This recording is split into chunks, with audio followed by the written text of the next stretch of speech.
Hello guys, আমি নিকিতা। আমি চলে এসেছি তোমাদের জন্য আরেকটি নতুন ভিডিও নিয়ে। এটা কিন্তু আমার বিয়ের আশীর্বাদের ভিডিও। তো ভিডিওটি একদম স্কিপ না করে ফার্স্ট টু লাস্ট তোমরা ভিডিওটা পুরোটা দেখো। আর এরপর কিন্তু সব বিয়ের ভিডিও আসবে, তাই ভিডিওগুলো কিন্তু আরও ইন্টারেস্টিং হতে চলছে।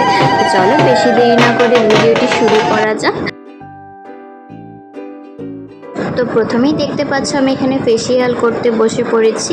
আমি সেদিন কিন্তু ফেসিয়াল, থ্রেডিং আর হেয়ার কাট করেছিলাম, যেহেতু 1 বছর চুল কাটতে পারবো না। আর এই দিদিটি কিন্তু আমাকে বাড়িতে এসেই ফেসিয়াল করে দিয়েছিল। আর এই ফেসিয়ালটি আমি করেছিলাম আমার মেহেন্দি আর আশীর্বাদ একদিনেই হয়েছিল।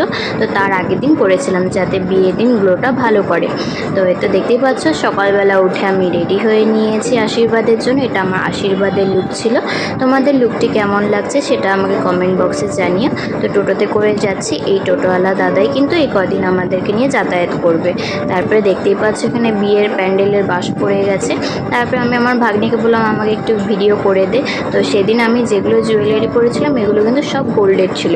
আর নেকলেসটা, ইয়াররিংসটা আমার মার ছিল। তো কেমন লাগছে আমাকে জানিও। আর কোমর বন্ধনীটা বাদে কিন্তু সবগুলো গোল্ডের।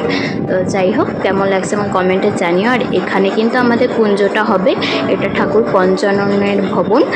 তো পুরো ভিডিওটা আমার ইউটিউব চ্যানেলে আছে, তো তোমরা ইউটিউবে গিয়ে দেখে নিও আর আমার চ্যানেলটিকে সাবস্ক্রাইব করে দিও।